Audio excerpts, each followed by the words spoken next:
Oui, donc c'est une proposition qui nous a été faite pour un séminaire de notre ACF, d'une lecture de télévision.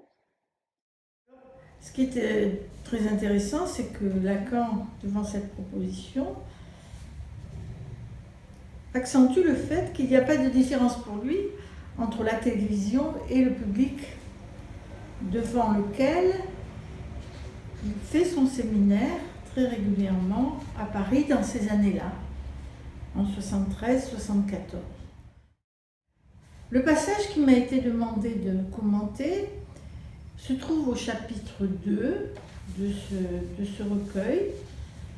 Et dans le fond, alors que Jacques Alamilder dit qu'il va poser à Lacan les questions les plus minces possibles, il commence par une affirmation. Et l'affirmation est intéressante puisqu'elle est proférée comme ça: l'inconscient, drôle de mot.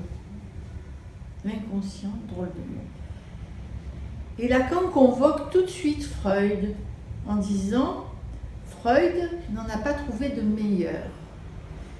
Et il ajoute son inconvénient. L'inconvénient de ce mot, c'est d'être négatif. Au fond, on se trouve face à un paradoxe. Cette découverte de Freud qui porte quand même cette valence négative. Dans le fond, on y reconnaît quelque part ce qui se trouve dans les dessous du conscient du sujet. On m'a chargé de commenter uniquement 3 pages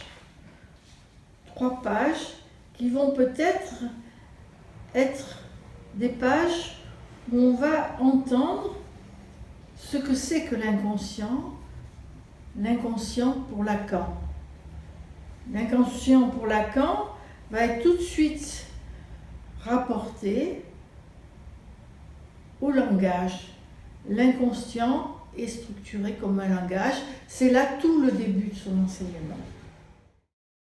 Ce qui paraît important, c'est que Lacan va effectivement se mettre à développer cette notion d'inconscient en mettant en tension ce qu'il en est pour le sujet, à savoir qu'il n'y a d'inconscient que chez l'être parlant.